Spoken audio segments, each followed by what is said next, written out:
Praise the lord. ఈ దిన దేవుని వాగ్దానము. కాబట్టి నీవు ఎవడు భయపడి వణుకుచున్నాడో వాడు త్వరపడి గిలాదు కొండ విడిచి తిరిగి వెళ్ళవలనని జనులు విన్నట్లుగా ప్రకటించమని గిద్యోనుతో సెలవిచ్చెను. అప్పుడు జనులలో నుండి 22,000 మంది తిరిగి వెళ్ళిపోయిరి. న్యాయాధిపతుల గ్రంథము 7వ అధ్యాయము 3వ వచనము. గొప్ప యుద్ధానికి సిద్ధపడుతున్న గిద్యోనుతో దేవుడు అతనికి ఇంకా బలాన్ని ఇస్తానని చెప్పడానికి బదులుగా ఆయన తనకు విజయాన్ని చేకూర్చడానికి అవసరమైన దానికంటే ఎక్కువ మంది ఉన్నారని చెప్పడం చాలా ఆసక్తి కలిగిస్తుంది. దేవుడు కొన్నిసార్లు మన బల ఆధిక్యతను కంటే మన బలహీనతలతోనే ఎక్కువ ఫలితాన్ని ఇవ్వడం ఆసక్తికరము. చాలాసార్లు మనకు దేవుడు విజయాన్ని చేకూర్చడానికి అవసరమైన దానికంటే ఎక్కువ ఆర్భాటం చేస్తాము.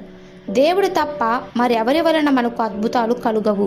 దేవుడు గిద్యోనుకు ఏమని తెలియజేశాడంటే వారు చాలా ఎక్కువ మంది ఉన్నారని, అందుచేత వారు కేవలము తన మీద మాత్రమే ఆధారపడవలసి ఉన్న స్థాయికి బలాన్ని తగ్గించుకోవాలని దేవుడు తెలియజేశాడు. గర్వము, అతిశయము అనేకులను నాశనము చేయును గనుక జనులు దీన మనస్కులై ఉండి ఆయన శక్తిగల బాహు కింద చేరి ఆయనపై పూర్తిగా ఆధారపడి ఉండుటకు దేవుడు మనకు సహాయం చేయునుగాక. ఈ దిన దేవుని వాగ్దానము మనందరి జీవితంలో నెరవేరులాగున ప్రభు కృప మనకి తోడై ఉండునుగాక.